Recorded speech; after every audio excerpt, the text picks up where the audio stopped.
Okay, so literally, I'm so glad I downloaded this when I did. Don't tell anyone. But the video for All-American Badass just got taken down in like the last probably, I don't know, maybe hour or something. I don't know, because I was on the video, because I've been working on this thing for like 20 minutes, this video. And in the time that I made this video, which is like probably 20 minutes, like, yeah, Orchard Music literally just took the leaked album off of YouTube, so I'm glad I got it when I got it. Now, yeah, listening to this album, well, shoot, now I don't have the track list. I mean, well, I'll have to look it up now. Google. Yeah, I like, okay, alright. Joey Badass, All-American Badass, boom, Anthony Fantana. I really like this album. It was a good album. He like brought across some great ideas and a lot better sounds, or a lot more polished sound than the last album. Like, I really did like this sonically.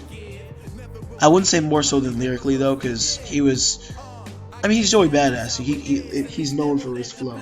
Like, I'm not gonna, I don't know how he possibly could not have a bad flow on his songs. Now, yeah, I want to get into the tracks here because I want this review to be kind of brief. I really, okay, alright. Let me stop saying I really like this album because I'm going to say it like 30 times in this, and I already know. I'm not going to start a counter. Screw me. Anyway, for All-American Badass, the first track was, I believe, Good Morning America with the 3Ks. I liked all the songs with the 3Ks, honestly. I feel like those were the most, I guess, poignant songs, being like the first, middle, and like last parts of the album.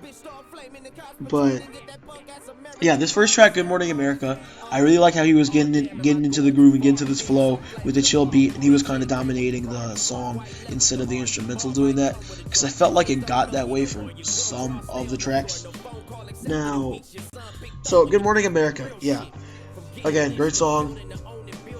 Yes, I liked it. It would fit really well in the track. Now, next song, For My People.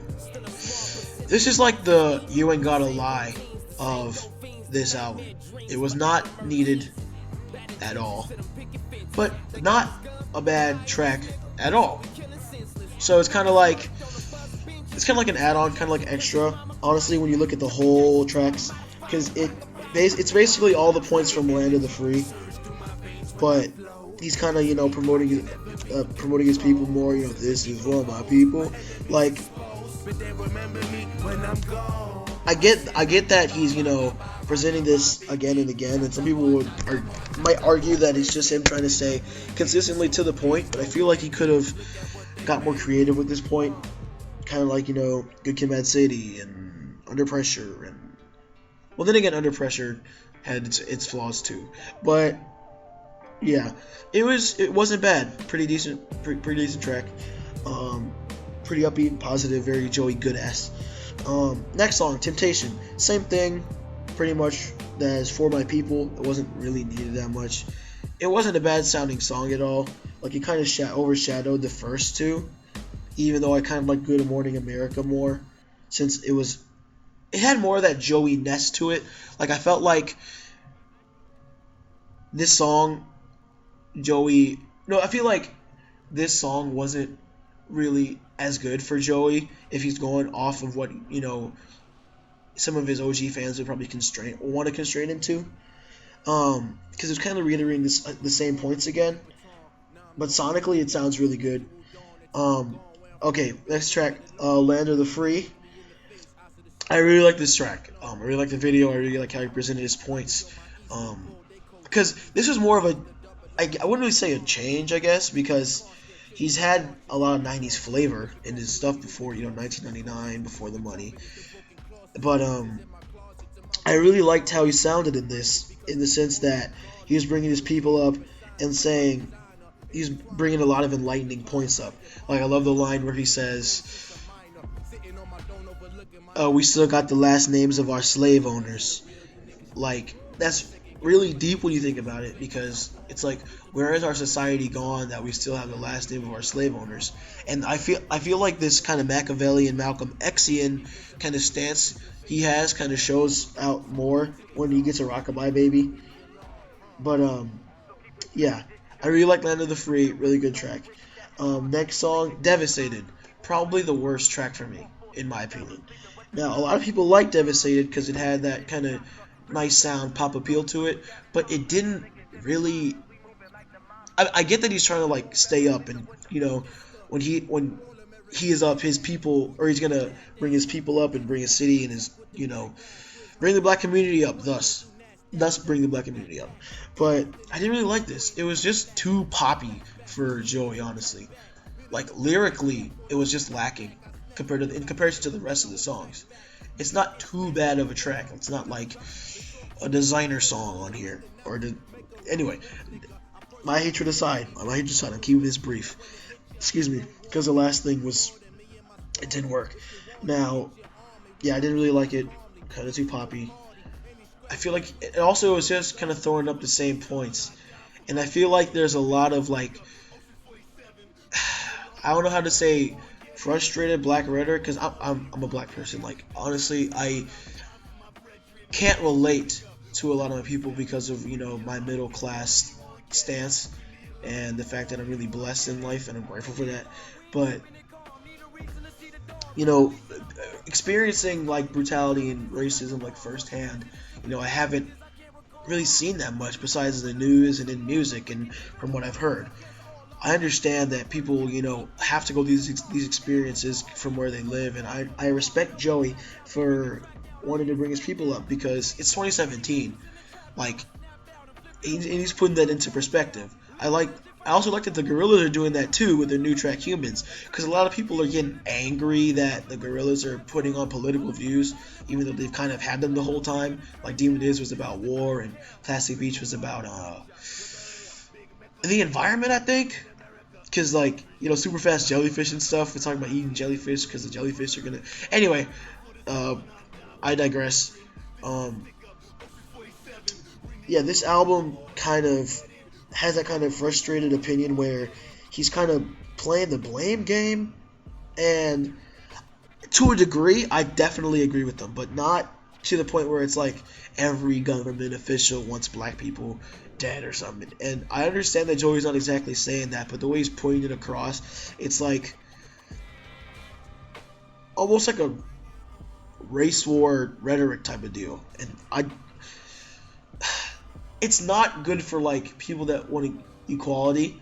Like I feel like Joey is an egalitarian, but the way he's like presenting it, it's not like, it's like black power really. Like if you say white power, you'll get a negative connotation. If you see black power, you may or may not get a positive connotation. I mean, again, this depends on who you are, but I'm saying this from like a moderate to liberal standpoint, even a moderate to conservative standpoint.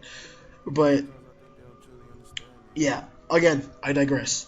Now the next track, Why You Don't Love Me. I really like this change of pace. It reminds me of Logic's Nicki and Kendrick's For Free.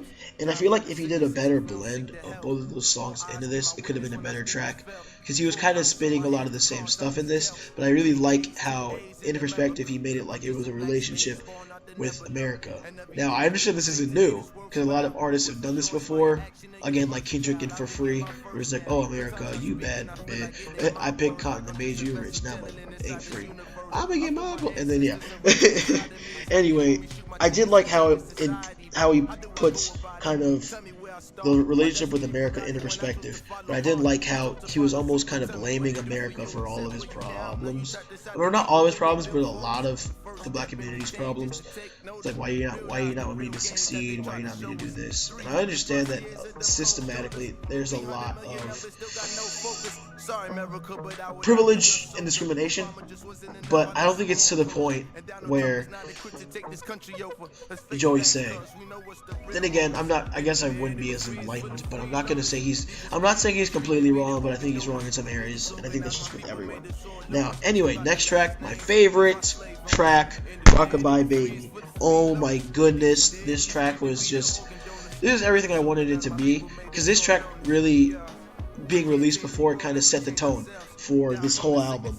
And even Q's verse killed it. I didn't know if Q was going to kill it or not. he's kind of up and down for me because I don't really listen to Q stuff, but I mean, Q revolves around all the artists I listen to.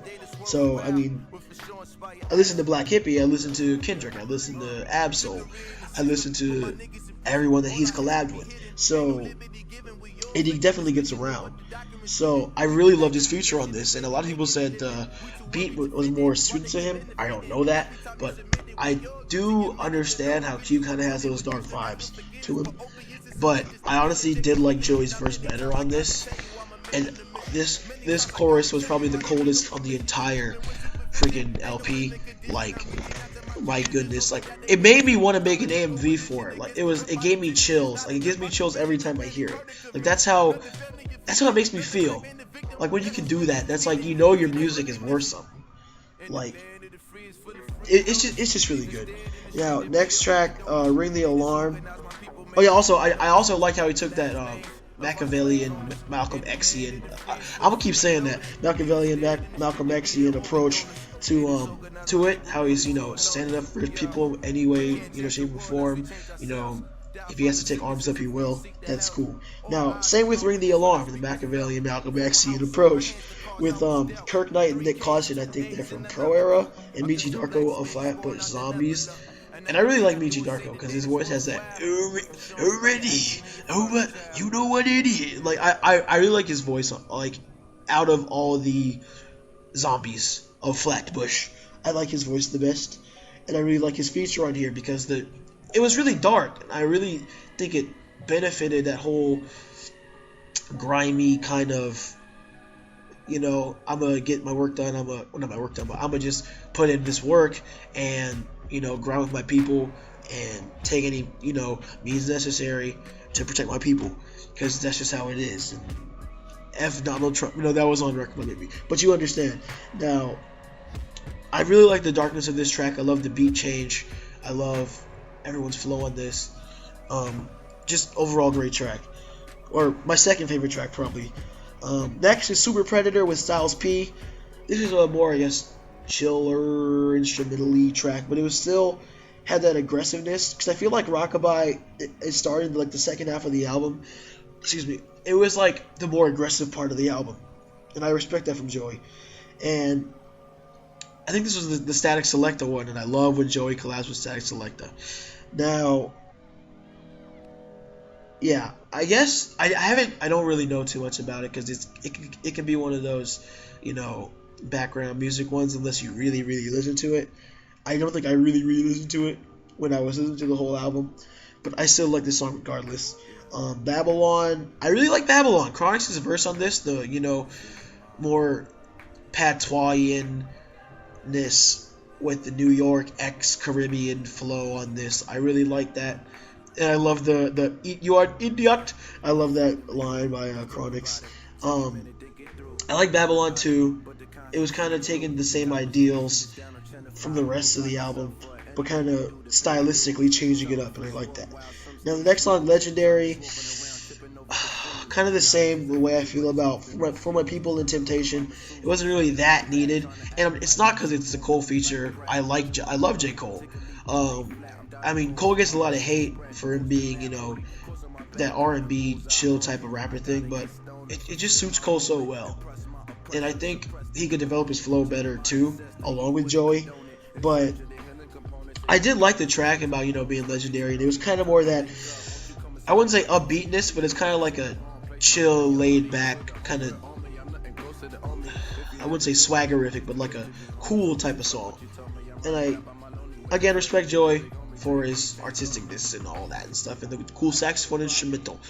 But I didn't think this was as needed as well. Now, the last track, American Idol. Woo! Long. I think it wasn't the longest on the album. I don't know, but it was really long. This track was really chilling. How he kind of got poetic, and he was just, spin stuff and spin facts and getting poetic. And I loved his double entendres and all that. Oh yeah, speaking of all that, and Ring the Alarm when he was like a bum on him and the beat like cuts off and stuff. Oh, that was really vibes. But back to American Idol. With the 3Ks, another 3K song. I really appreciate that Joey can because he was getting into more of his frustratedness and how pent up it is, and he was kind of like, as a representative of, you know, the black community, like, he's showing his frustrations and kind of how we've been feeling all this time. And again, I really respect him for it. Really great album. That Naruto fan out.